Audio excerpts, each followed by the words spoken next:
Hello guys, welcome to another calm journey into the past. Before we begin, make yourself comfortable and gently close your eyes. If you enjoy these peaceful historical stories, you might consider leaving a like or subscribing to our little channel. It helps us to continue sharing these gentle journeys with you. Thank you so much for being here with me tonight. Now, take a slow, deep breath and imagine yourself in a world far removed from the noise of modern life. A world lit only by flickering firelight.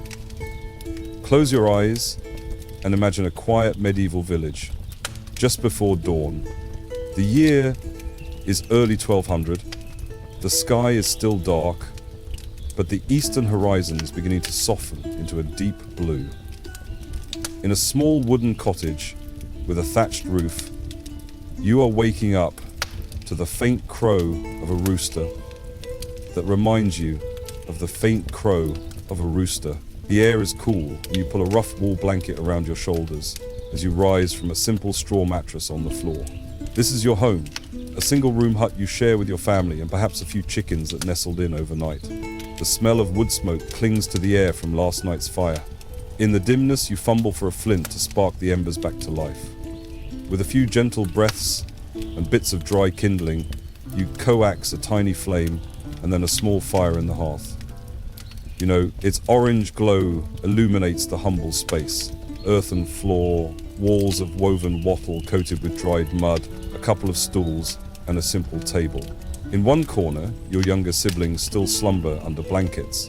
In another corner, you hear a faint rustling, perhaps a mouse or the family cat stirring. You are a young woman, perhaps just entering your teenage years, in this medieval village. Outside, the first light of dawn is revealing the shapes of other cottages, the outline of the barn, and beyond, the field stretching out under a pale morning sky. The world is still mostly asleep, but you have work to do. As a girl, in this time and place, your day begins early. Quietly, you dress in a simple linen shift and pull on a coarse woolen gown, lacing it up with practiced fingers. Your clothes are plain and often patched, homespun by women like you. They smell faintly of hearth smoke and the outdoors. You cover your hair with a draped piece of cloth, a wimple or kerchief, because it is expected that a respectable girl keeps her head covered in public. Even here at home, you've been taught to be modest. By the faint light through the doorway and the growing fire on the hearth, you start your morning chores. First, you kneel by a wooden bucket and gently coax the glowing embers into the flame to warm some porridge for the family's breakfast. The porridge is a thick gruel of oats or barley that you mixed with water last night. You stir it slowly in an iron pot hung over the fire. The wooden spoon moves in a rhythmic circle, and you watch steam rise, carrying the earthy scent of boiling grain. This simple task, quiet and unhurried, is how you begin nearly every day. As the porridge simmers, you slip outside to fetch water. Stepping out of the cottage, you feel the damp morning mist on your face. The grass is cool and wet under your worn leather shoes as you walk to the village well. It's still early, but you see a couple of other women moving about in the grey light, tending to their own chores. A neighbour, already up to milk her cow, waves sleepily. You wave back with a small smile. At the stone well in the centre of the village, you lower a bucket on a rope, hearing the splash as it hits the water below. The winch creaks softly while you pull the bucket up, now heavy and sloshing. You lift it carefully and carry it home, the weight of it straining your arms. At home, you pour some of the fresh water into a clay jug for cooking and drinking. A little will be warmed for washing faces. Clean water is precious, you carried every drop yourself, and you know you'll carry it again and again throughout the day for cooking, washing, and watering the small animals. Back inside, the porridge is bubbling gently. You stir in a pinch of salt from the small pouch that hangs by the hearth. Salt is precious too, but a little brings out flavor. There is no sugar for you. Sweetness, when you can get it, comes from a bit of honey or dried berries. Today, you might crumble a bit of yesterday's coarse bread into the porridge to thicken it. Your mother, already awake now, comes to join you by the hearth. She gives you an approving nod. You have kept the morning routine going, as you've been learning to do. In this medieval world, girls like you are trained from a very young age to be useful, obedient, and diligent. There is no concept of a carefree childhood filled with play and school. By the time you could walk steadily, you were helping your mother gather firewood or mind a younger baby. Now, as a young adolescent, you can do most of the tasks a grown woman does. You can cook simple meals, spin wool into yarn, tend the chickens, weed the garden, and carry water from the well. These are the skills your mother and older women in the village have patiently taught you day by day in preparation for your own future household. As the dawn breaks and soft golden light filters through the doorway, your family gathers to eat. Your father and brothers have risen. They quickly wash hands and faces with the water you've brought and sit at the rough-hewn table. You and your mother serve them first, as is expected. In your society, men are considered the head of the household. They will lead prayers of thanks for the meal. You fold your hands and bow your head as your father murmurs a blessing in a low voice, thanking God for this simple food and for the strength to do the day's work. You whisper Amen with the others, cross yourself, and then quietly begin to eat. The warm porridge fills your belly, giving you energy for the labor ahead. Everyone eats quietly and quickly. There isn't much time before work in the fields begins at full light. Sitting at the table, you glance around at your family. In the gentle gloom of the cottage, you see your father's face, already weathered and lined, even though he might only be in his 30s or 40s. Life ages people quickly here. Your little brothers swing their legs as they eat, already eager to run outside. One of them teases your younger sister, and your mother hushes them softly. Peace in the household is valued. Children are expected to be quiet and obedient, especially around their elders. You, as a young woman, are expected to be especially demure and helpful. Your mother has often reminded you that a daughter's reputation is as fragile as a feather in the wind. One loud outburst or disobedient act, and people will call you willful, or worse, bringing shame on your family. So you speak softly and carry yourself modestly, eyes often downcast in the presence of men or elders. It's simply how you've been taught to behave, to be a good girl in the eyes of the village and the church. As breakfast ends, you clear the wooden bowls and trenchers. You'll rinse them with some water and scrub them with a bit of sand to get them clean. There's no soap here, not for peasants, so sand and warm water must do. Then the family scatters to their tasks. Your father and older brothers take up their tools, hoes, scythes, ploughs, drawn by the village oxen, and head to the strips of fields allocated to your family. They will spend the day ploughing or sowing or harvesting, depending on the season. The sun is creeping over the horizon now, gilding the thatch roofs and lighting up the swirling wisps of smoke from each home's chimney. The village comes alive as other men and boys head out to the Lord's fields as well. For part of the week, you all must labour for the local Lord on his demesne land without pay, as part of the obligations of being serfs or tenants. Today, let's imagine it's a day your family works your own fields, trying to grow enough to feed yourselves and pay the rent or taxes due to the Lord. You and your mother and sister have your own full day ahead. A peasant woman's labour is never done, from dawn until dusk and even beyond. As the men walk away toward the fields, you tie up your dress a little higher around your waist, a practical adjustment to keep the hem out of the dirt, and get to work on cleaning and tidying the cottage. You sweep the floor with a broom made of twigs, raising little puffs of dust that dance in the morning light. You shoo the chickens out the door so you can clean in peace. They cluck in protest as they hop outside. Your sister, still rubbing sleep from her eyes, is tasked with shaking out the bedding, simple straw hill sacks, to freshen them, and then helping your mother prepare dough for today's bread.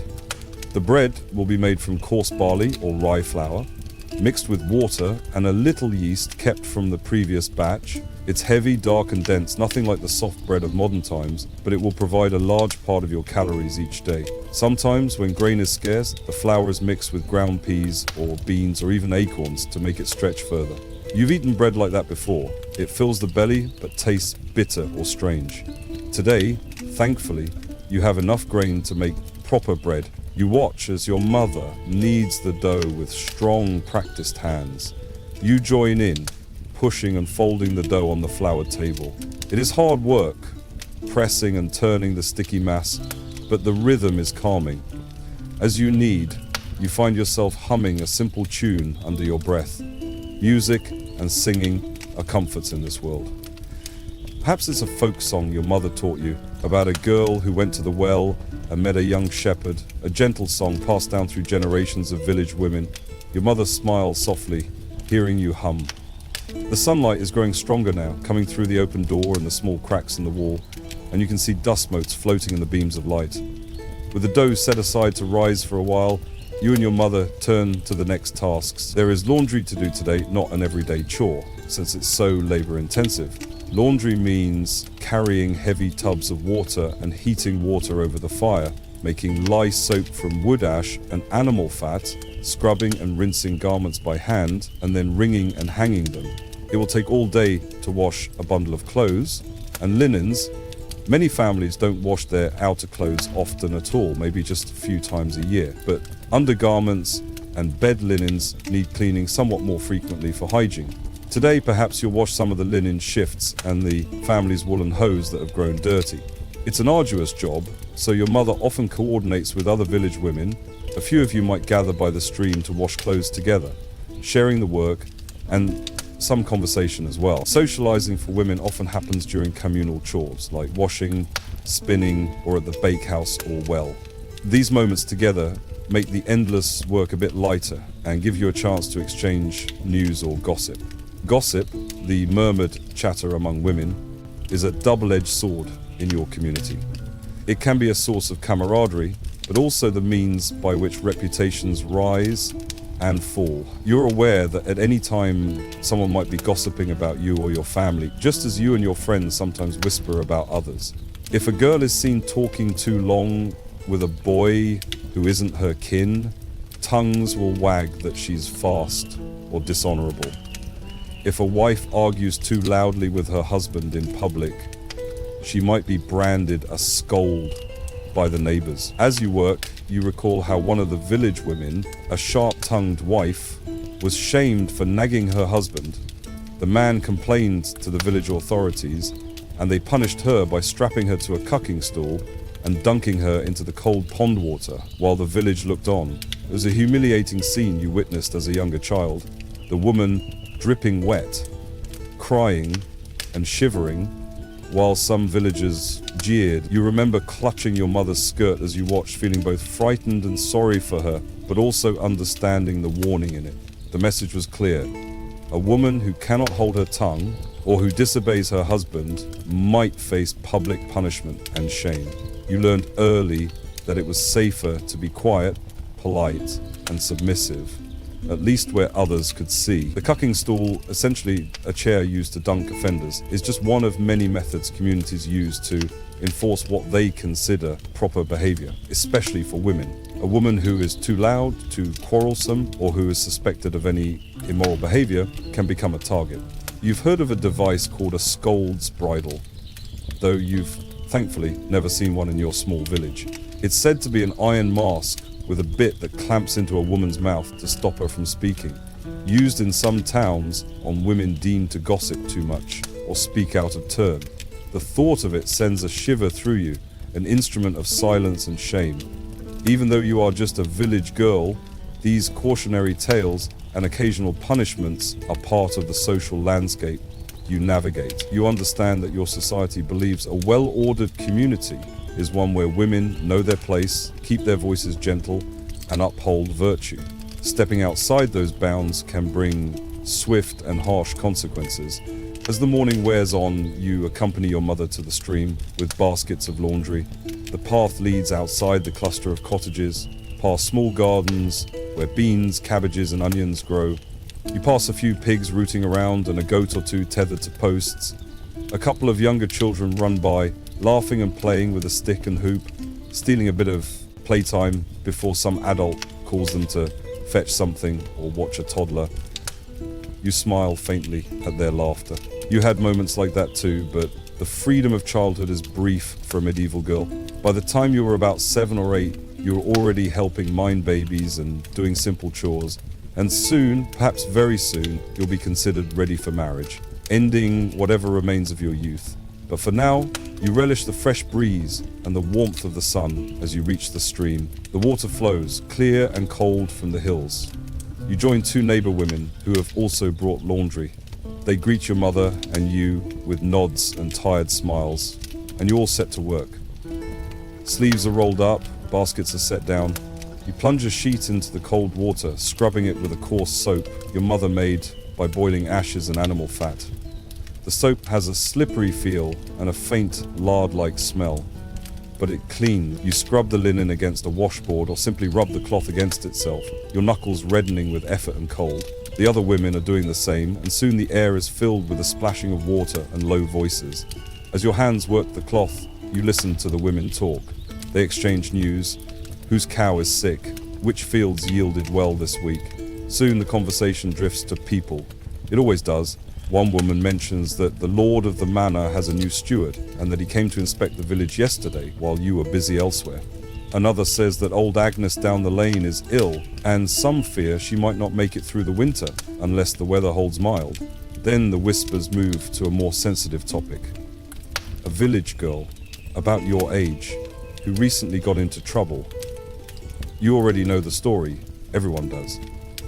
The girl's name is Matilda, and she was found to be pregnant without a husband. She's an orphan who worked as a servant in a nearby town and came back visibly with child. The women washing clothes click their tongues in pity and disapproval.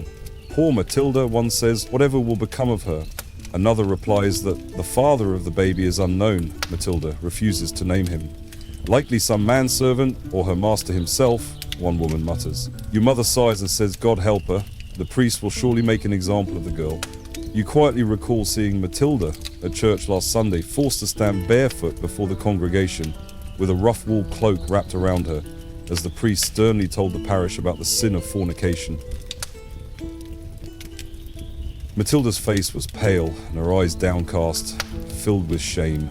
The priest announced that she must do public penance. For several Sundays she has to stand like that, holding a lit candle in contrition.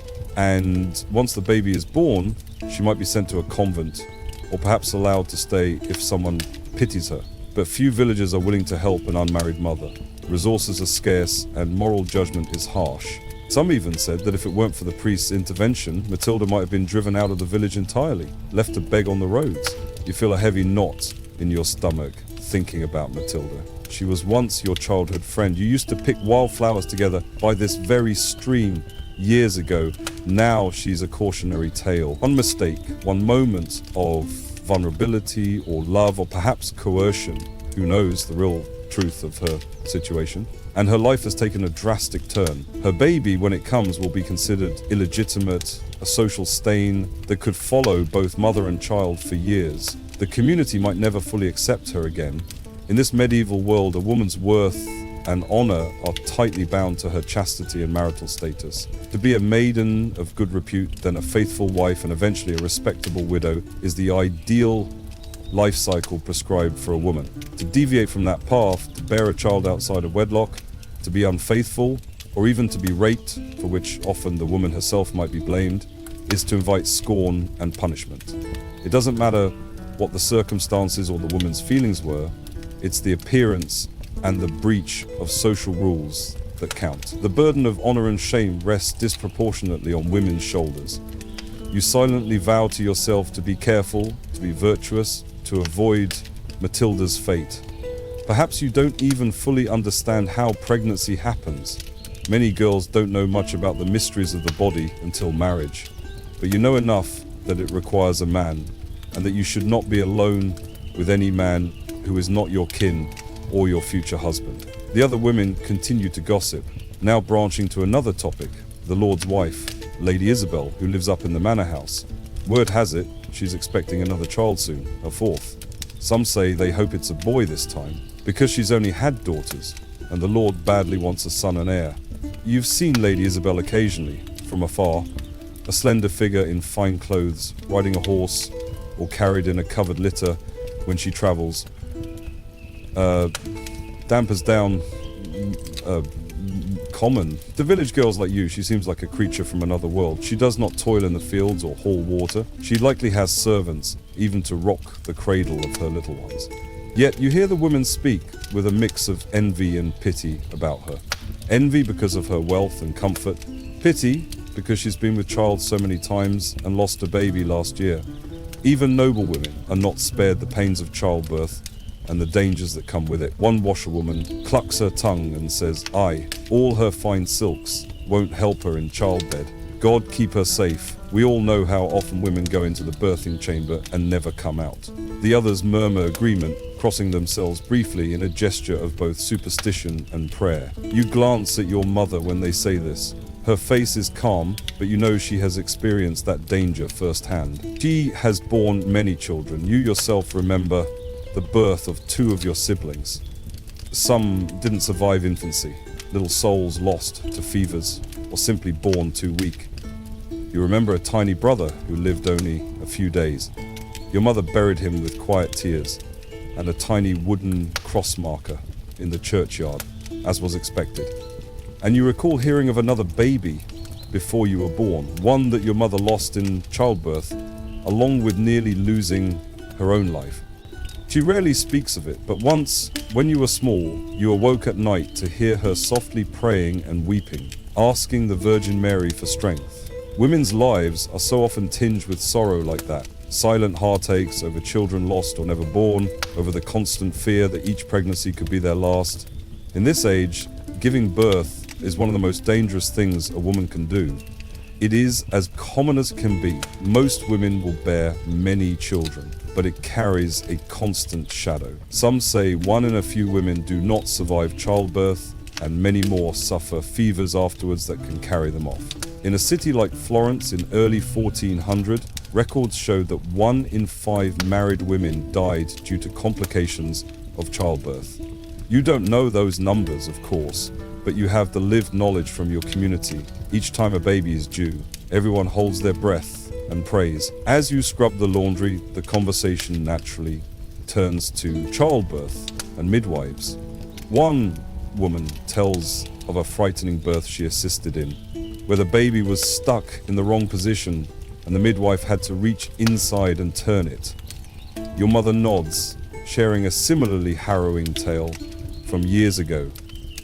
Yet amidst these stories of danger, there is also a sense of solidarity and competence. The midwives, always older women, respected in their way, have developed skills and remedies passed down through generations. They know how to massage a swollen belly, how to brew teas of raspberry leaf or pennyroyal, though that herb can be dangerous, to help with labor pains or even to try to hasten a difficult birth. They have a birthing stool ready, a special chair with a hole in the seat to help a laboring woman squat and use gravity. They carry clean linen strips for swaddling the newborn, a sharp knife to cut the cord, and healing ointments for after the birth. And they come armed with prayers and amulets too, a bit of holy saint's bone or an eagle stone, a kind of rounded fossil rock tied to the laboring woman's thigh, believed to ease the delivery. In these times, medicine and faith intertwine. The success of a birth seems as much in the hands of heaven as in the hands of the midwife. One of the women washing clothes shows a small pendant she wears around her neck. It's a pewter medallion of St. Margaret, the patron saint of childbirth, who according to legend survived being swallowed by a dragon. The woman says she held this medallion tight during all her labors and believes the saint watched over her since she bore 5 children safely. Another mentions the long prayer scroll called a birth girdle that some wealthier women get from the church or traveling monks. Lady Isabel, they say, has a beautifully illustrated birth girdle with images of the Virgin Mary and holy verses. She wraps it around her belly in late pregnancy for protection. You can't help but think these noble women have many advantages. They can afford skilled physicians, if any are around, or obtain rare herbs, and they have these special talismans. But in the end, death in childbirth strikes highborn and lowborn alike. It is a great equalizer of women. Perhaps the difference is that a noble woman like Lady Isabel, if she died giving birth, would be remembered, eulogized by the priest and buried with some ceremony, whereas a poor village woman might just slip away and be buried in the churchyard with a simple prayer, leaving behind a husband and maybe a handful of children to fend for themselves. Either way, it is tragedy and loss. The thought of childbirth likely sends a mix of emotions through you. Fear, knowing what may lie in your future, and hope too, because children are also a great blessing and joy in this hard life. You've helped care for babies, you've felt their tiny hands curl around your finger. In those moments, you understand why women endure the risk, the promise of a new life, a continuation of the family, the particular love a mother feels for her child. In a world where there are few comforts and a lot of toil, family is one of the only treasures people have. Most women desperately want to be mothers, even as they dread the ordeal of getting there. It's part of your expected destiny. You likely look forward to holding your own baby one day, even as the thought terrifies you. By noon, your pile of laundry is finally clean, though your back aches from bending over the stream, and your hands are wrinkled and stinging from cold water and lye. You and the others spread the heavy, wet linens and clothes over bushes and lines to dry in the sun. Maybe you nibble on a bit of bread as a midday meal. Often you don't have a formal lunch, just small bites while working, saving the main meal for evening when everyone returns. As you work, the sun climbs high and warm. The fields in the distance shimmer, and you can see tiny figures, the men, moving slowly behind plows or swinging sickles if it's harvest time. You wonder how your father and brothers are faring. Likely they're exhausted and thirsty. Perhaps they paused under a hedgerow for some bread and ale earlier. It's a grueling life for them too, but you know they believe it's their duty to toil for the family's survival and to pay the onerous rents and tithes. In the afternoon, your tasks continue. You head back home with the dried laundry folded in your basket. Your younger siblings tug at your skirt, asking when supper will be. They are hungry. You give them a smile and perhaps an apple or a cold pancake left over from yesterday to tide them over. You and your mother then begin preparation for the evening meal. Dinner, or supper as you call it, is the main meal of the day after the labors are done, and you want it to be hearty if possible. There is still bread from the batch you baked earlier, dense loaves now cooled, one of which you'll slice. Fetch some root vegetables from the garden, an onion, a few carrots, maybe some parsnips and a cabbage. From a clay pot, you take a handful of dried peas or beans. All these will go into a big pot for a thick stew, often called pottage, which is the staple of your diet. If you are lucky, you might have a bit of salted meat to add for flavor, a scrap of bacon, or a bone saved from a past feast day.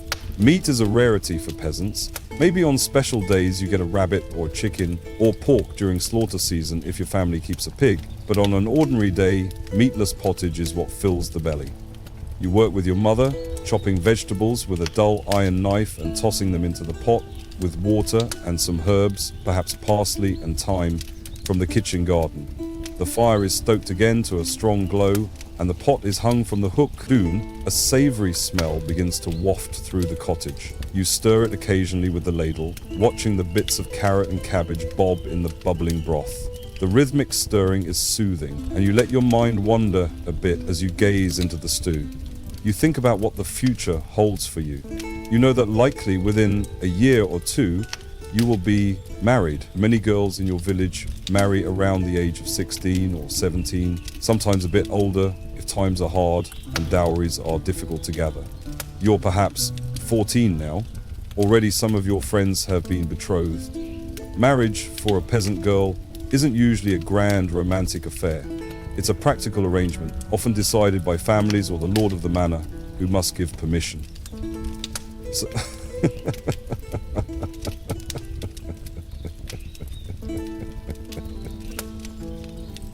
the manor, we must give permission. In fact, since you are a serf on the lord's land, you cannot legally marry without the lord's consent and a payment of a fee called a merket.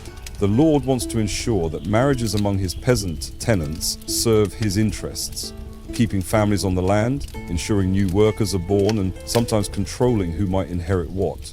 So while your father and mother have some say in whom you'll wed, ultimately it's under the lord's authority. Maybe there's a local boy or young man who has been eyed as a potential husband for you, perhaps a neighbor's son, someone you grew up with. It could be a match based on practical things. His family has a bit of land and needs a wife to help work it.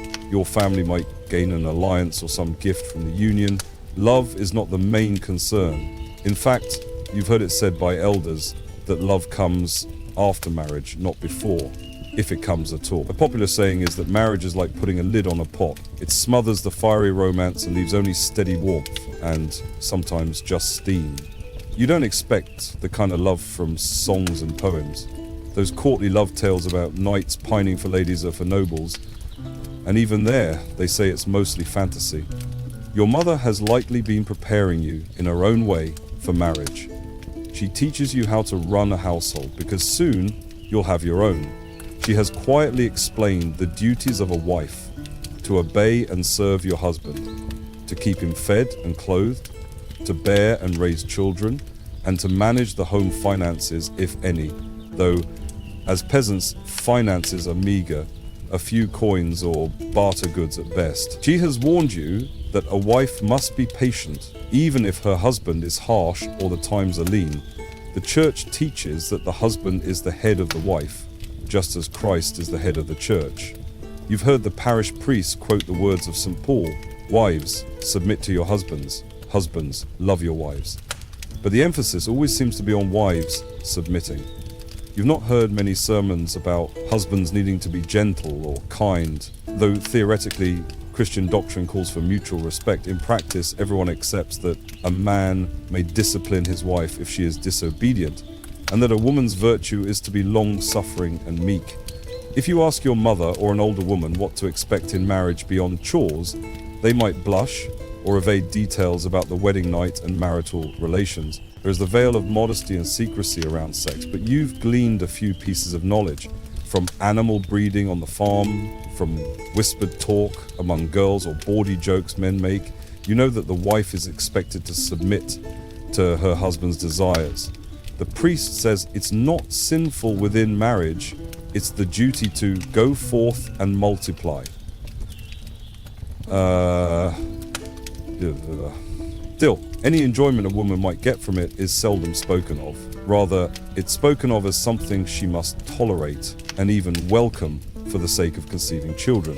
You've heard some older wives joke ironically that at least pregnancy gives a reprieve from a husband's advances for a while, as some men avoid lying with their wives when they are heavy with child.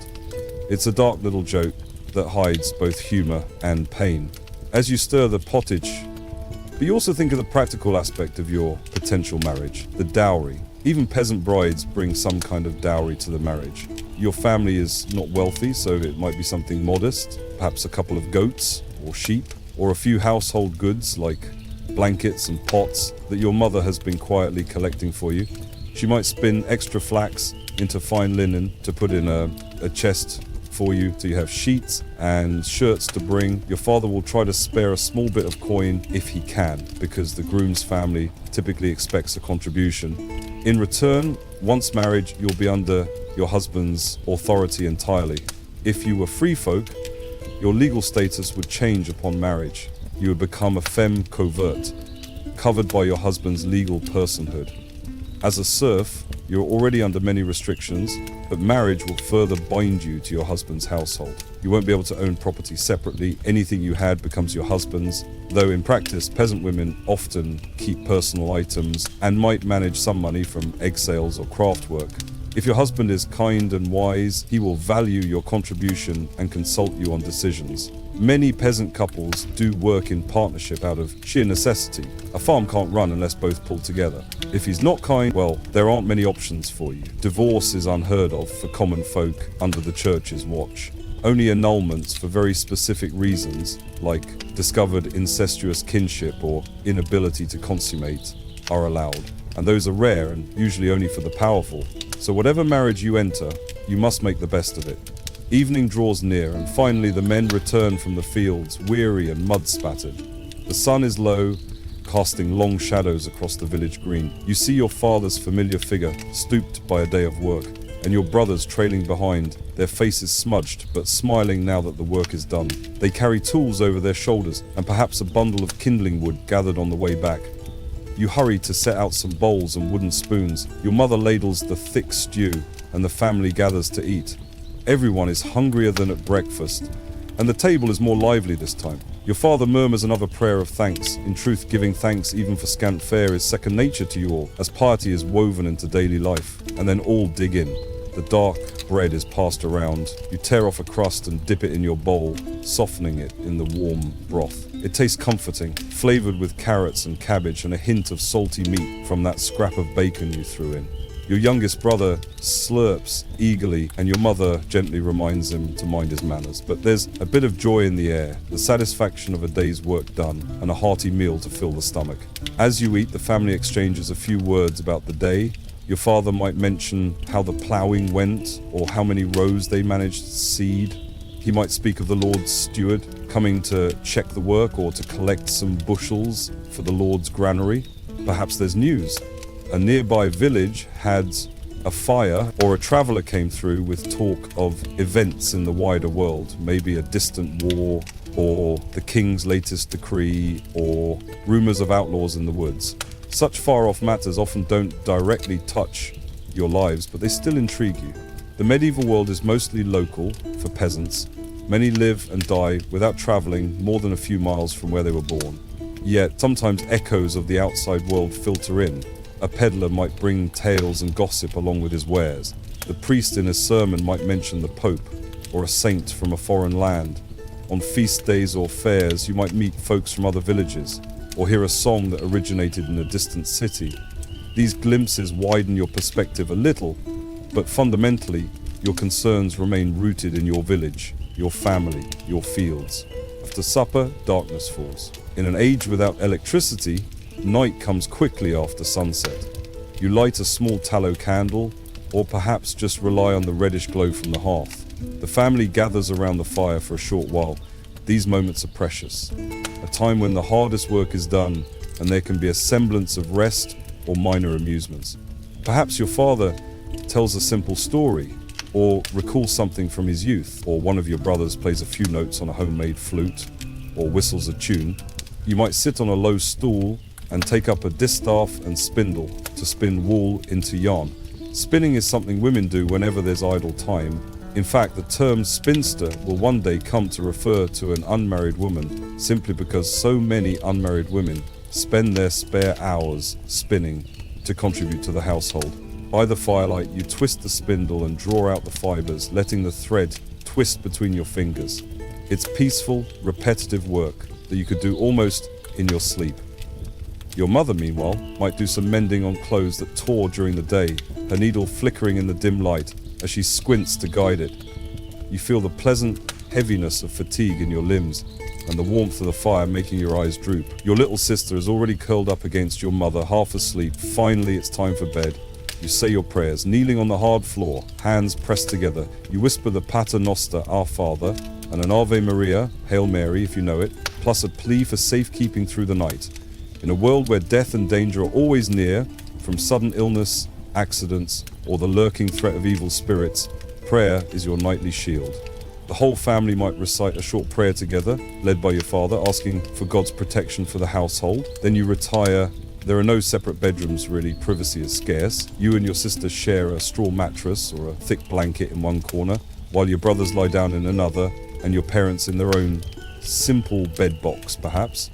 You all lie down, fully clothed, or in your long shirts, huddling close for warmth in the colder seasons. The darkness is complete, except for the faint glow of the last embers on the hearth, which you or your mother banked carefully so there will still be coals in the morning. As you drift off to sleep, you might briefly dream of what lies beyond your little village. Perhaps you've heard of towns where market days bustle with goods and people from afar. Maybe you've seen, once or twice, a glimpse of a castle or a great manor house when you travelled with your father to deliver grain as rent. Those places seem grand and awe-inspiring, but they are part of the feudal fabric that keeps you and your kin bound to this land. You are a peasant, a villein tied by duty to the Lord. In exchange for your labour and a hefty share of your produce, the Lord offers protection, at least in theory, protection from bandits or invaders, and the right to work a piece of land to feed yourselves.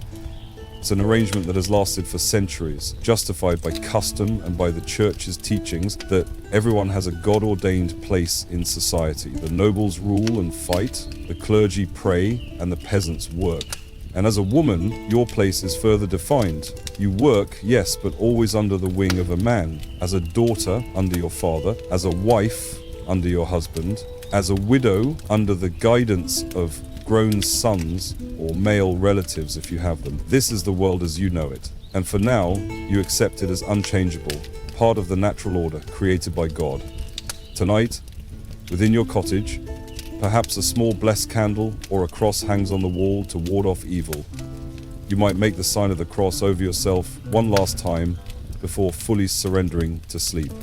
You feel your sister's small form curled up next to you, and you hear the soft breathing of your family in the darkness. The familiar sounds, a cough from your father, the rustle of straw as someone shifts, the distant bark of a village dog, lull you into slumber. For a little while, you have respite from the day's labors and tomorrow's worries. Now, as the narrator guiding you through this gentle night, I invite you to imagine the broader picture of medieval womanhood beyond this one village girl's life. You are still drifting in the hazy realm of imagination, so let's softly float to other settings and perspectives, maintaining our calm and sleepy state of mind. Our goal is to observe and understand why life in medieval times was often so difficult for women.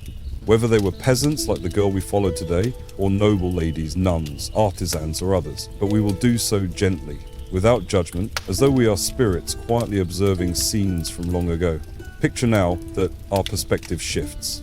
We leave the humble village and its sleeping households and glide towards a stone manor house, or perhaps even a castle on a hill. The night is calm. An owl hoots in a nearby wood. Under the same moon and stars, a noblewoman lies awake in her bedchamber in a fine manor. Let's call her Lady Isabel, the same lord's wife whom the village women discussed by the stream earlier. Lady Isabel's chamber is a world apart from the peasant's hut, spacious and furnished with a large bed, draped in rich fabrics, illuminated faintly by a silver oil lamp. Tapestries on the walls keep out some of the chill and depict scenes of biblical heroines or ancient queens. Yet despite this comfort and luxury, Lady Isabel stares at the ceiling, one hand on her swollen belly.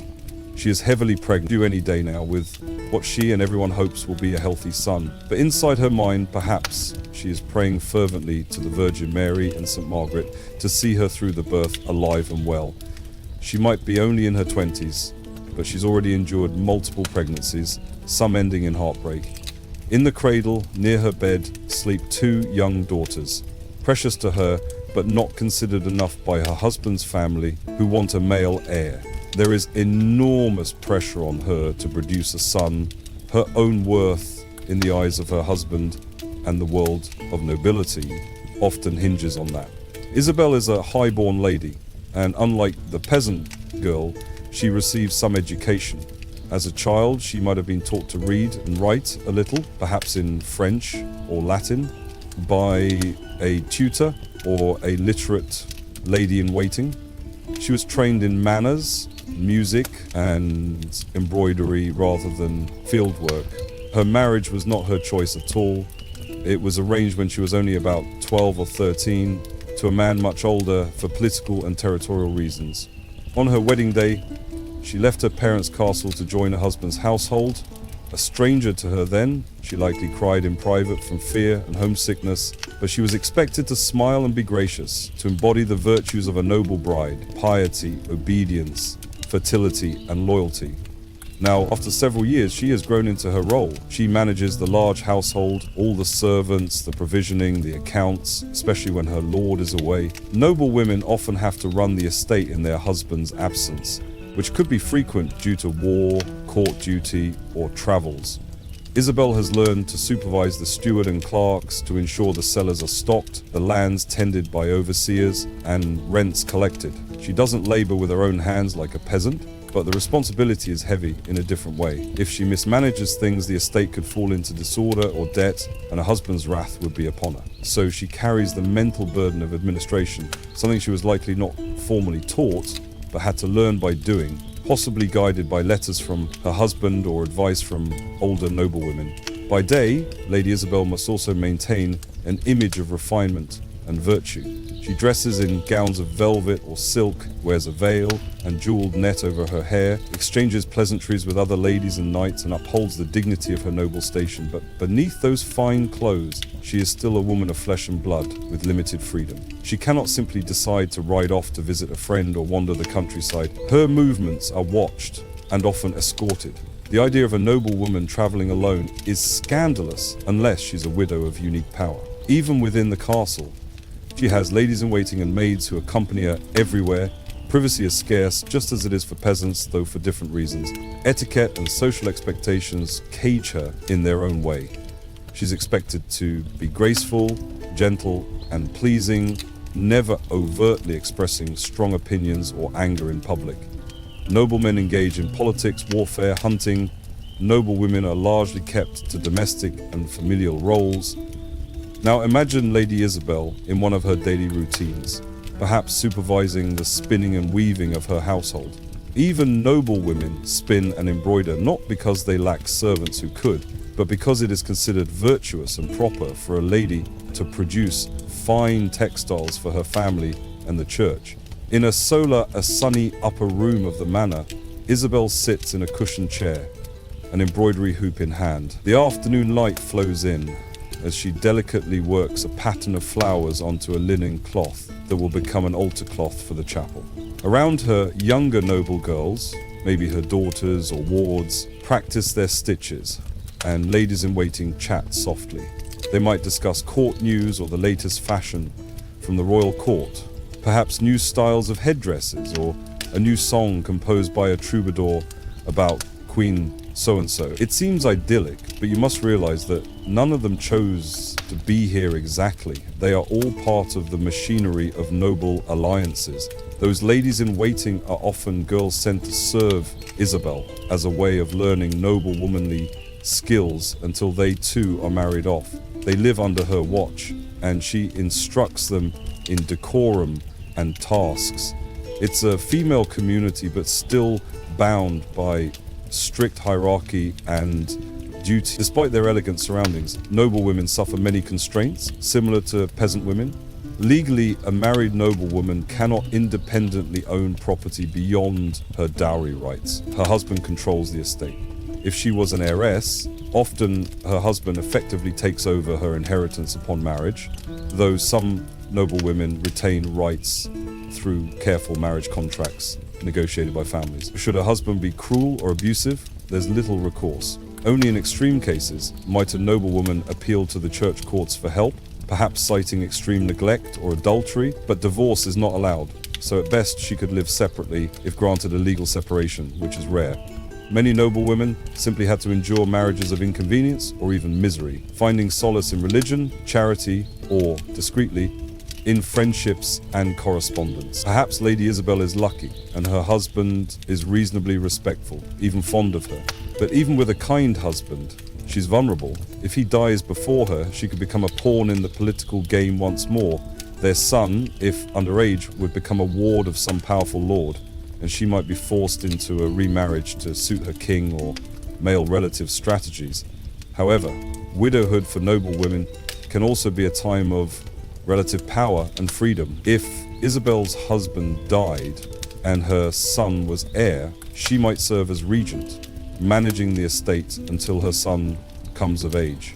Some widows in noble circles fiercely guarded their independence, choosing not to remarry even under pressure, precisely because, as widows, they could finally hold the reins of their own lives and property to a degree.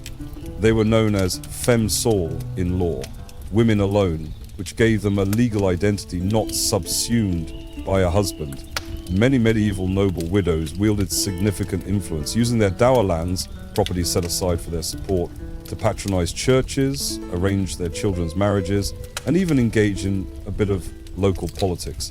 The irony is that only through losing their husbands did they gain a measure of autonomy that they never had as maidens or wives. Back in her bedchamber, Lady Isabel finally falls asleep, perhaps dreaming anxiously of the upcoming birth. She might have seen her own mother or sisters die in childbed. Those memories linger in her subconscious. Even the highborn cannot escape the fundamental vulnerabilities of being a medieval woman. Now our perspective drifts again, like a gentle breeze through the medieval world. We leave the castle behind and glide toward another place of female life. A convent. Imagine a stone abbey, nestled in a quiet valley. It's nighttime, but inside the convent walls, a single bell tolls softly in the darkness. It's the bell for matins, the night prayer hour. In a dormitory lined with narrow beds, nuns stir from their sleep, rising for prayer. Let us imagine one of these women, Sister Agnes, a nun who has lived here for a decade since she took her vows. She lights a small lantern and moves with her sisters in silence towards the chapel. They walk in a line, habits rustling, each carrying a candle or lantern that casts flickering light on the stone corridor. The air is cool and smells of incense and old stone. Sister Agnes was not always a nun. She was once a younger daughter of a minor noble family. With little prospect of a grand marriage, perhaps her family could afford dowries only for 1 or 2 daughters, and she was the surplus her parents gave her to God at age 14. She arrived at this convent and underwent training as a novice, learning the rule of Saint Benedict that governs the nuns' lives here. At age 16, she took vows of poverty, chastity, and obedience, and became a bride of Christ in the church's eyes. It was not entirely her choice.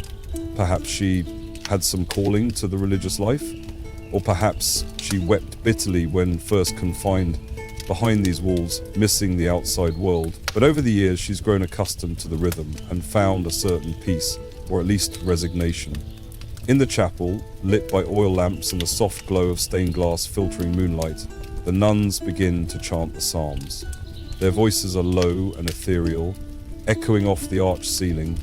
This midnight service will last maybe an hour, a series of Latin prayers and readings.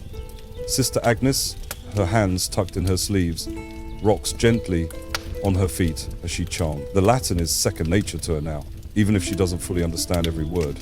Convent life has given her something many women lack, an education. She can read Latin and likely the vernacular language too. The nuns keep libraries of religious texts and sometimes even secular works. Some nuns become skilled copyists or illuminators, creating beautiful manuscripts. Others tend gardens or teach in the convent school for girls. Some convents took in young lay girls for education until they married. Many hours of Sister Agnes's day are spent in prayer, but others are spent doing useful work. Perhaps she bakes the communion bread or tends the infirmary mixing herbal remedies or paints devotional images. For women like Agnes, the convent is both refuge and prison. It offers escape from the mortal dangers of marriage and childbirth, and from the near constant physical toil of peasant life or the constant pregnancy of noble life. It offers a community of women and a chance to devote oneself to study, contemplation, and service. Within these walls, women can hold positions of authority. The abbess or prioress is the head of the community, wielding power almost like a female lord in her domain. Indeed, some abbesses of great houses, like the famed Hildegard of Bingen or the abbesses of Las Huelgas in Spain, held considerable influence, managing estates and advising even bishops or kings. The church is one sphere where an exceptional woman could rise to be respected for her intellect and leadership, albeit always within the spiritual context and always under ultimate male authority of the church hierarchy. Yet the convent is also a renunciation of the world. Nuns take a vow of stability.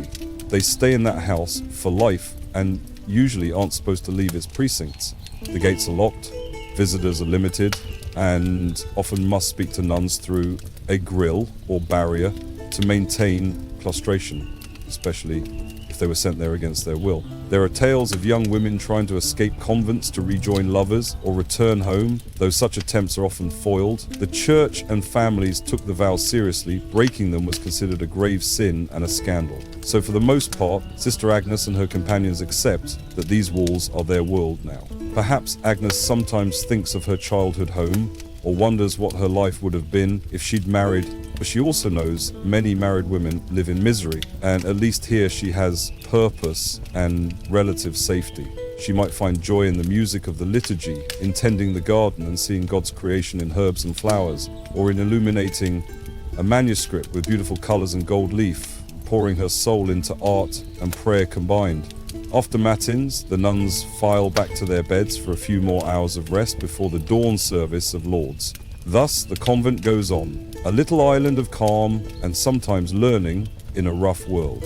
However, even nuns aren't entirely shielded from the prejudices against their sex that permeate medieval thinking. They know well the church's teachings on women. They read the same scriptures that blame Eve for the fall of man. They hear the same warnings against women's frailty and potential for temptation. An abbess might remind her sisters to guard against vanity and pride, telling them how women's virtue must shine, especially strong, to overcome the weakness of their gender.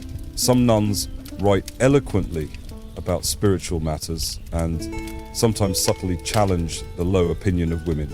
For instance, there were mystics like Julian of Norwich who wrote of Jesus Christ in maternal terms, emphasizing the feminine side of God's love. Or Hildegard, who corresponded with high churchmen and spoke her mind. But they had to couch any bold ideas in careful, pious language to avoid condemnation. In general, a nun who stayed in her lane, devout, obedient, chaste, was respected as a holy woman. Was respected as a holy woman. Yet, if a woman stepped outside the expected role, even within the church, she risked being branded a heretic or simply ignored and silenced. Consider a woman like Marjorie Kempe, who in the early 1400s, though not a nun, took vows of chastity and wandered on pilgrimages, preaching and weeping in religious ecstasy. She was an ordinary townswoman turned mystic. Many clergymen found her hysterical and tried to quiet her. She was even arrested a few times on suspicion of heresy because she, a mere woman, dared to speak of visions from God and to publicly preach repentance. She narrowly escaped punishment by declaring her orthodoxy and humility.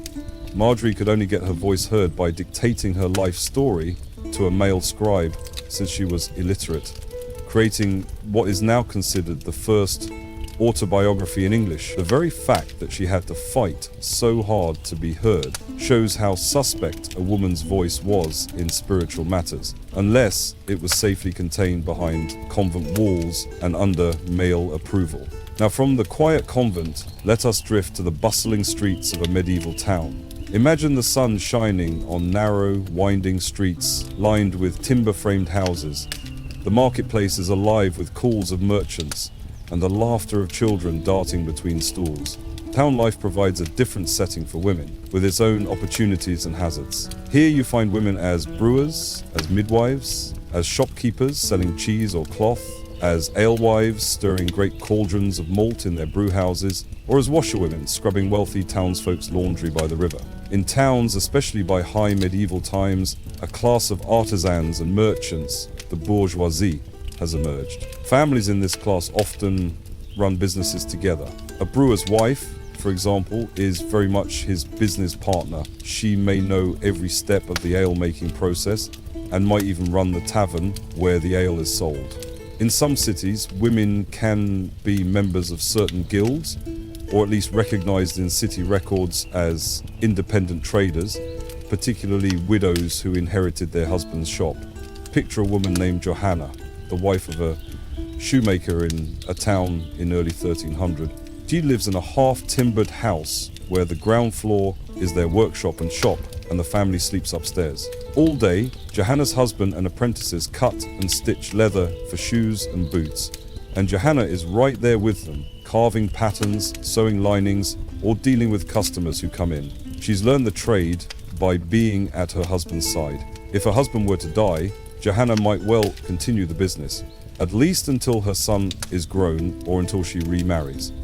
And the local guild might allow her to operate as a femme sole, a legally independent woman, carrying on her late husband's trade to support the family. City laws often gave widows this right to keep the economy stable and care for the household.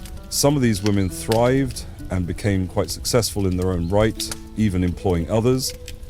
But often their status was still seen as a temporary stand-in for a man, either holding the business until a son can take over or until she finds another husband. Women in towns also form networks. Johanna might go to the market in the mornings to buy ingredients for dinner and materials for shoes. There she interacts with other women vendors.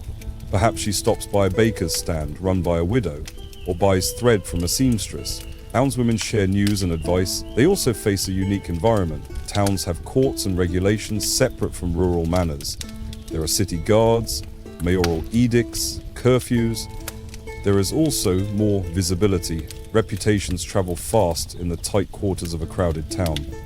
A woman seen talking too freely with men, or going out unaccompanied at odd hours, might become fodder for malicious gossip, or worse, catch the eye of the town moral authorities. Many medieval towns had sanctuary laws and morality laws, for instance, ordinances that punished adultery or prostitution.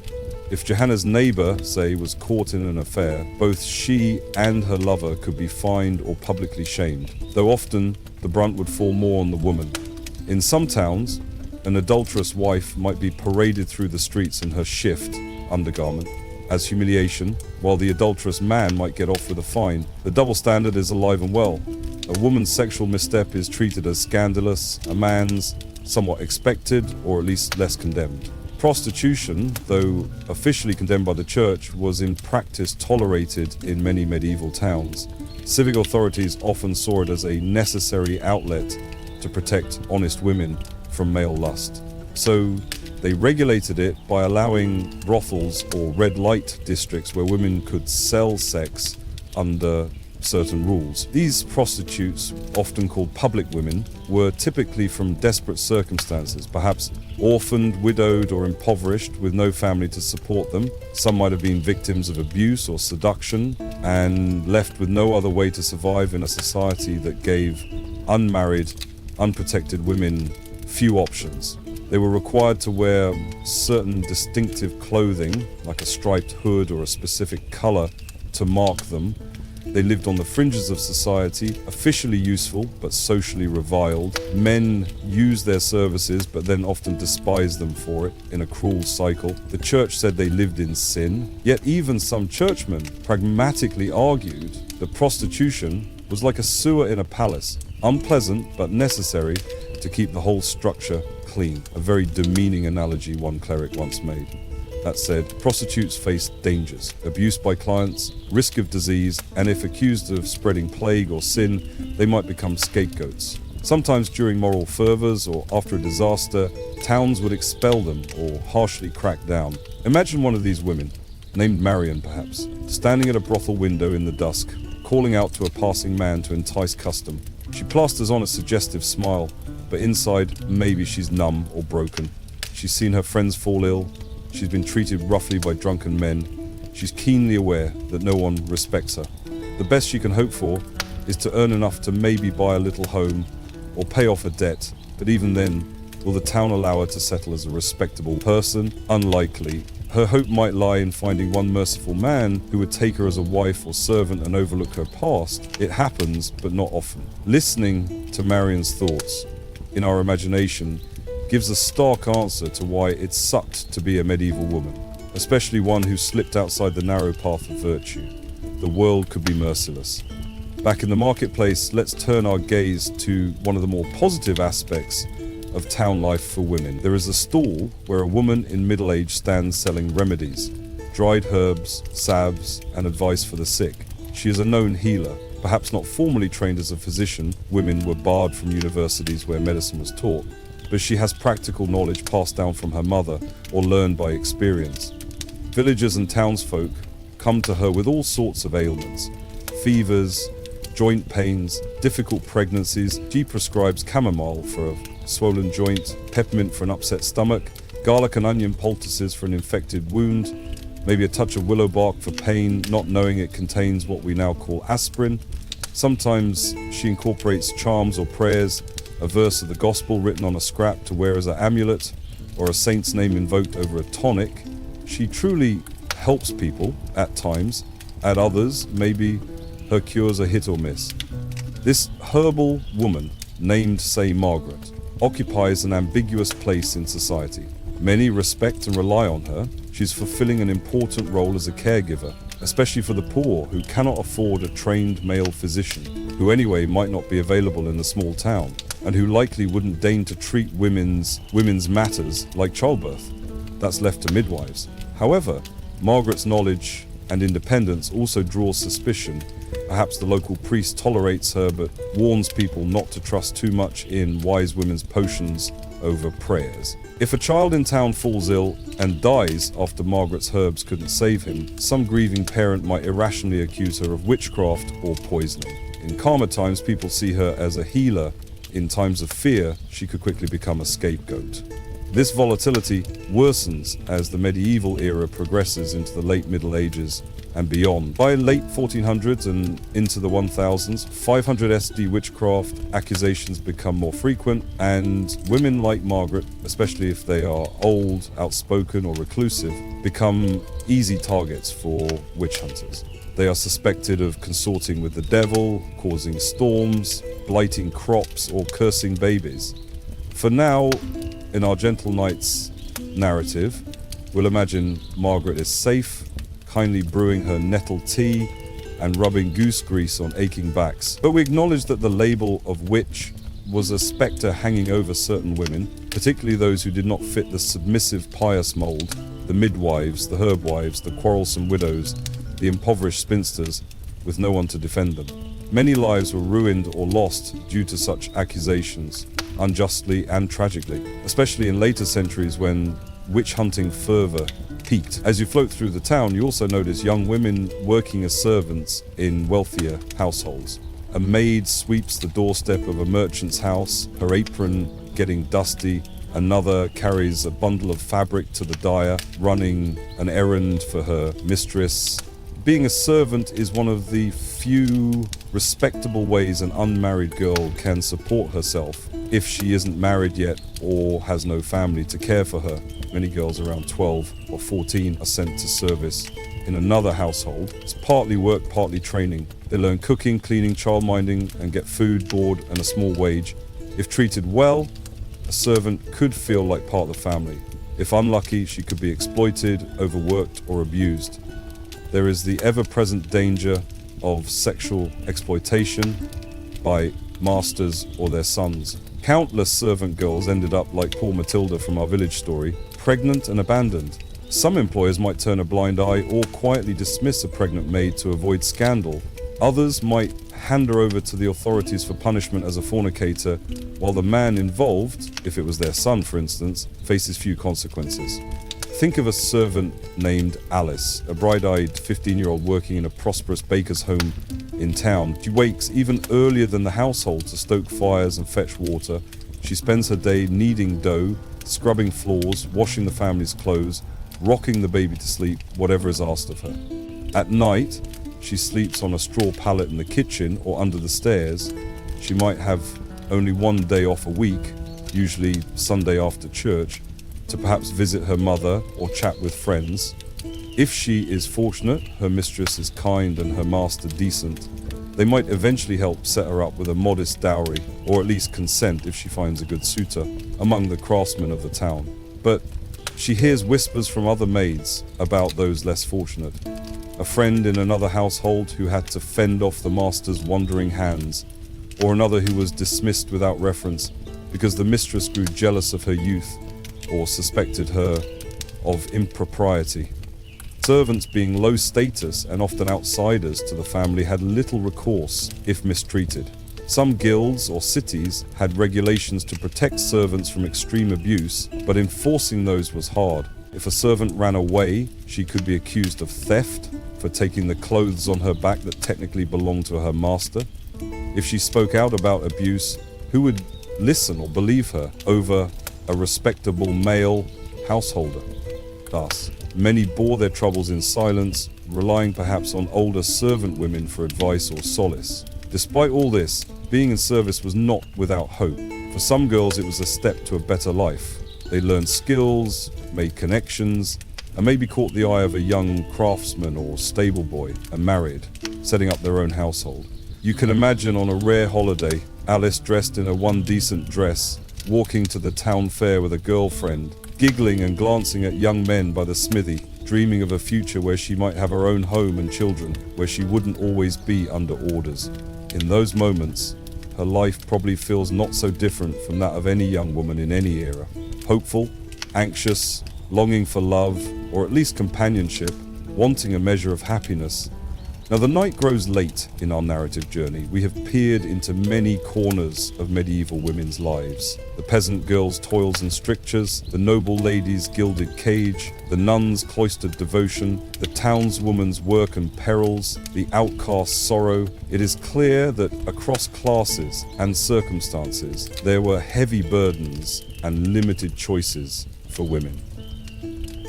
But before we close our eyes in slumber, let us also acknowledge the quiet forms of resilience and resistance that women displayed. Medieval women were not all merely passive sufferers. Many found small ways to assert their will or improve their lot, even within a repressive framework. For instance, consider female resistance, quiet rebellion, or subversion of expectations. What might that look like? Sometimes it was as simple as a woman gossiping with her friends as a form of solidarity, or singing ribald songs among themselves out of earshot of men as a way to vent. Sometimes it was a wife who developed a clever hand at managing the household money, maybe secretly stashing a few coins aside each week so that one day she could buy a small piece of land in her name. Some did manage to do this through persistence. Or a peasant wife who used herbal knowledge to prevent one more pregnancy when she was already overwhelmed. Coitus interruptus, or certain pessaries and potions, were known, if not openly talked about, and surely some couples used them despite church prohibitions on shunning the duty of producing offspring. A quiet rebellion might also be a woman teaching herself to read in a time when female literacy was discouraged, perhaps by listening intently as her brothers were taught by a tutor and practicing in secret. There were cases of women who, disguised as men, entered university or joined armies, though those are legendary or rare, like the story of Hildegund of Disibodenberg, a woman who allegedly lived as a monk, or Joan of Arc donning male armor to lead an army, though she was not trying to hide her sex, just break its norms. Speaking of Joan of Arc, she is a striking example from the early 1400s of both extraordinary female achievement and the perils that came with defying gender roles. A peasant girl who believed heavenly voices called her to lead France's army. She donned armor and cut her hair, leading men in battle and inspiring a nation. For a brief time she turned the tide of war, but ultimately captured and handed to her enemies. She was tried by churchmen who fixated in part on the fact that she, a mere woman, dared to wear men's clothing and assert authority. They condemned her as a heretic and burned her at the stake. In their reasoning, her crime of cross-dressing and usurping a man's role was almost as damning as the supposed witchcraft and heresy.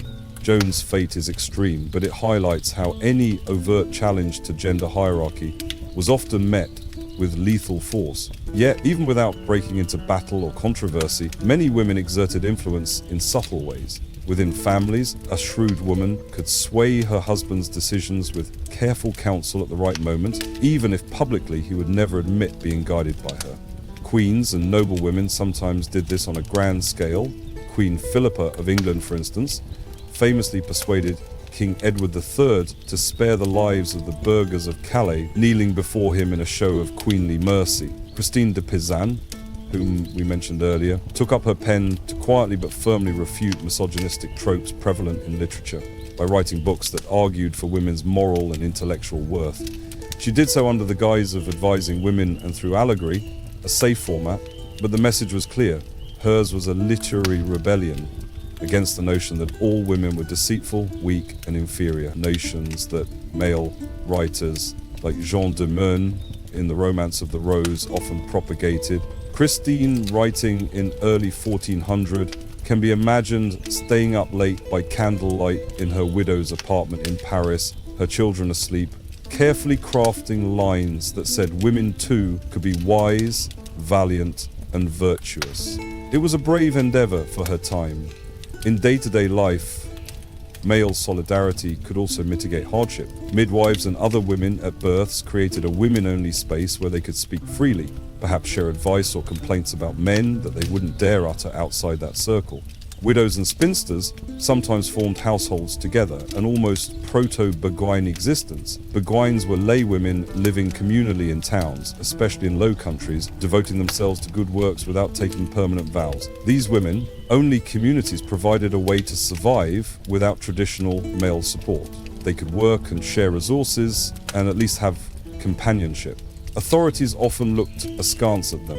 The church worried that women living without male oversight might slide into immoral behavior or heresy, and indeed some beguine communities were condemned or forced to either disband or convert into formal nunneries. But many persisted, showing that medieval society had cracks where independent female life could exist in a limited form.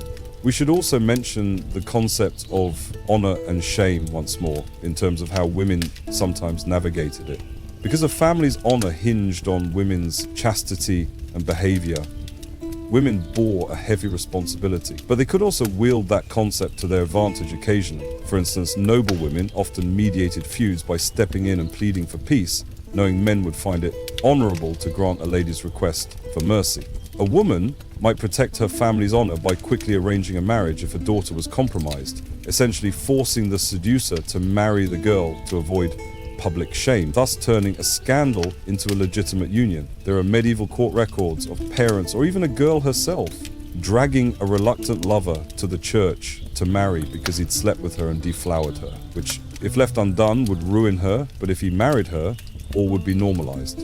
Some local laws even supported this, allowing a man who seduced a virgin to avoid punishment if he married her, which today we see as problematic, but in their context it was about restoring the girl's honor and her future prospects, twisted as that logic may be. And what of moments of personal reprieve and happiness? Even in a woman's constrained life, there were moments of joy, the giddy excitement of a festival day when everyone dresses in their best and dances on the green, where for a few hours the hard rolls ease and young people flirt under the watch of chaperones, or the profound love a mother feels when her child wraps little arms around her neck, or the satisfaction a craftswoman gets when she finishes a beautiful piece of embroidery or a perfectly baked loaf, or the spiritual ecstasy a devout woman might feel in prayer, sensing the presence of the divine as a comforting friend amidst worldly troubles. Such moments might not overturn the broader difficulties, but they made life bearable and gave women inner strength to carry on. As the medieval era progressed into the later Middle Ages, there were subtle shifts in attitudes. The cult of the Virgin Mary, as we noted, had gained prominence, offering a vision of womanhood, though idealized in virginity and motherhood, that was worthy of reverence. Increasingly from the 12th century onward, literature began to portray women in more nuanced ways, not just as temptresses or saints, but as people with interior lives. The concept of chivalry put forth the notion, however inconsistently practiced, that a true knight should honor and protect women, especially those of high status. This didn't change daily realities for peasant women, but it created a slightly gentler tone in aristocratic circles regarding ladies, at least in theory. By the 14th and 15th centuries, we see more women writing or being written about in ways that suggest a questioning of the old stereotypes. Female saints like Catherine of Siena advised even the Pope, albeit on spiritual matters, showing that a woman's voice could sometimes carry weight when couched in holy mission. Also, the aftermath of events like the Black Death, the Great Plague of mid-1300 shifts, saw demographic shifts that could empower survivors. With so many dead, labor was scarce, and in some regions women found new opportunities. For instance, women stepped into roles as brewers, innkeepers, merchants to fill gaps. Wages rose for a time due to labor shortage, and while authorities tried to clamp down with laws, the social fabric had been rattled. Some women benefited by gaining a bit more leverage in marriage negotiations or being able to run a business because fewer men were around to do it. This was not a uniform or permanent change, but it showed that when circumstances allowed, women were capable of much more than their traditional roles, and they seized those chances. As we inch towards the end of the medieval period, say around late 1400, you can sense the beginnings of change. Printing has started in some places, meaning ideas, including debates about women, can spread more widely in the coming generations. Scholars and philosophers will continue to argue about the nature of women, some still quoting Aristotle and the Church Fathers that women are defective men. Others, like Christine de Pizan or later Heinrich Cornelius Agrippa, who wrote a treatise in 1509 declaring the nobility of the female sex, pushing back and praising women's virtues. It's a slow turning, almost imperceptible to those living it, but in hindsight, we know it laid groundwork for future shifts. Nevertheless, for the medieval women themselves, these grand historical changes were beyond their daily horizon. They lived within the confines of their era's beliefs. And as we reflect gently on how real life differed from romantic medieval myths, we come to a quiet understanding. The popular image of a lady in a tower rescued by a knight, or of peasant folk cheerfully dancing around a maypole without care, or of the strong king and supportive queen ruling benevolently, these are glimpses of rare moments, or literary fancy, not the total reality.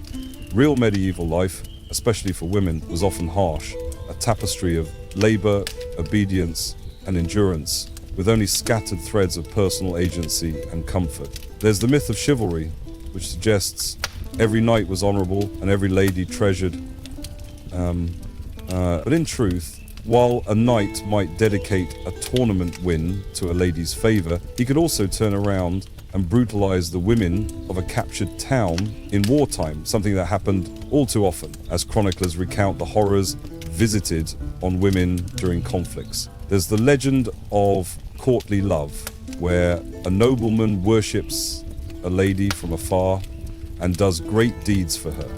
But that was a stylized game of the elite, often having little to do with marriage or real respect. It certainly didn't trickle down to give peasant women any relief from manual drudgery or domestic violence.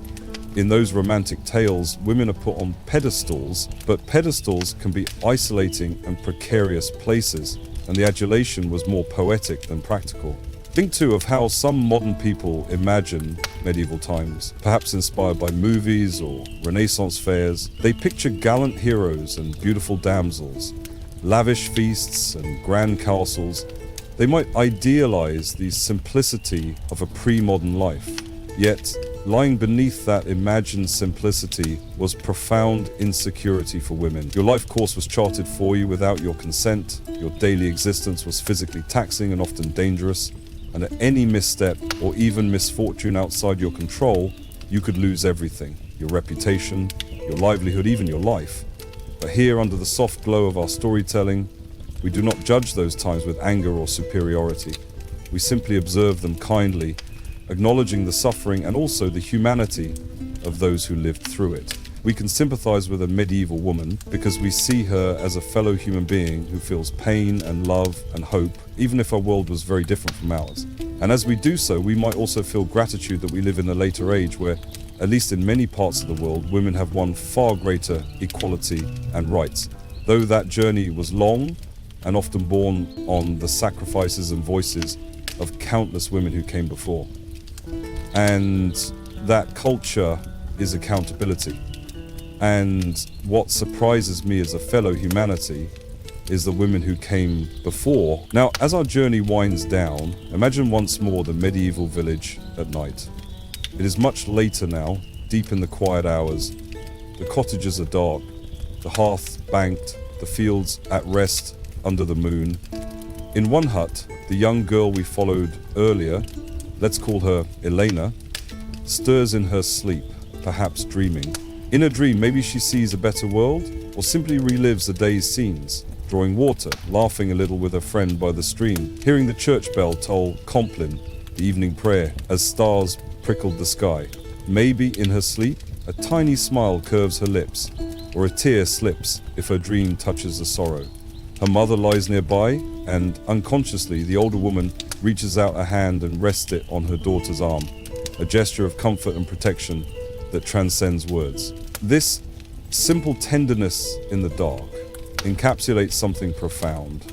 The chain of female endurance and love that threaded through those harsh centuries. Mothers teaching daughters how to cope, women supporting each other as best they could, small kindnesses easing the yoke a bit. You imagine perhaps an angelic figure watching over this humble scene. It could be the Virgin Mary figure that medieval women prayed to, who they felt understood their burdens. As a mother who also knew grief and challenge, the Bible said she suffered the sorrow of seeing her son crucified.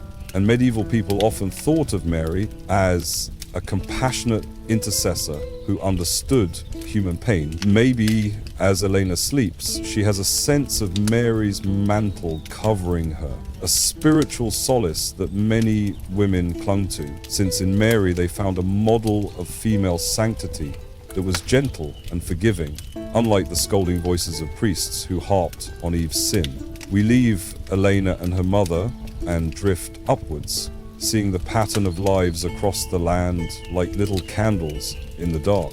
Over there, a laboring woman cries out in childbirth, surrounded by worried neighbors. We hope she'll be all right. In a city not far, a group of nuns sings the Dawn Lords, voices carrying hope into the new day. In a castle, a weary lady touches the tiny hand of the newborn son she finally bore, tears of relief on her face as she rests back on pillows, thanking God she survived. In a tavern at the edge of town, a prostitute hums a lullaby to herself, remembering when she was a child and wishing she could return to that innocence. Each one a flicker of a story, a testament to quiet strength amid adversity. The night yields to early twilight, now in our mind's eye. Perhaps we imagine ourselves strolling through the fields as a gentle mist rises. The world is still medieval in this imagining, but we are just silent observers, unseen by those we watch. We carry a lantern of understanding that wasn't present then, knowing both their hardships and that eventually history moves on. We know that for all the struggles those women faced, their lineage continued and eventually led to us here now. We carry the memory of them in our blood and culture, even if much has changed. As the cock crows and another medieval day is about to begin, we slowly withdraw from this world we visited. We let the images fade, the village, the convent, the castle, the marketplace, all dissolving into the dimness of the past. What remains is a profound sense of empathy and calm reflection. Life was undeniably hard, even cruel, to women in those days. And yet, they lived, loved, worked and prayed as best they could. In acknowledging their suffering, we also celebrate their resilience. Back in your own quiet room now, you feel the present around you, the softness of your bed, the modern sounds in the distance perhaps, but you also carry a bit of medieval peace, the kind that comes after a long day's work, when one finally rests by a hearth. Take a deep breath and let it out slowly, releasing any tension. You might whisper a thanks to those bygone women for sharing their story with you tonight, and a thanks for the comforts and freedoms you have now, which they did not. All the while, your eyes have been closed and your body relaxed. You might feel yourself drifting on the edge of sleep. If a stray thought comes, maybe picturing a scene we described, just let it pass, like a faint cloud across the sky of your mind. You are safe, you are here, and the past is a gentle whisper now, lulling you into rest. Our journey through why it sucked to be a medieval woman was not meant to agitate, but to soothe. Through understanding and storytelling, the harshness of that life makes the comfort of our own bed even sweeter, and knowing what they endured makes the quiet bravery of everyday people shine softly. Now, as I conclude this narration, I invite you to let go of the medieval world. You have seen it, and you release it. Imagine the candle in that village hut, finally guttering out as the family sleeps on. Darkness, then a hint of pre-dawn light, and with that, you too surrender to the night's embrace. Feel the weight of your body sink into your bed, every muscle loose. Your breathing is slow and steady, in and out. The story is over, and it's time to rest. Perhaps you'll dream of walking in a calm medieval meadow, or perhaps you'll simply drift in a cozy nothingness. Whatever comes, let it come. You are at peace. Thank you for traveling back in time with me in this gentle way. Sleep well, dear listener. May you be as safe and cherished as we wish those medieval women could have been. Good night.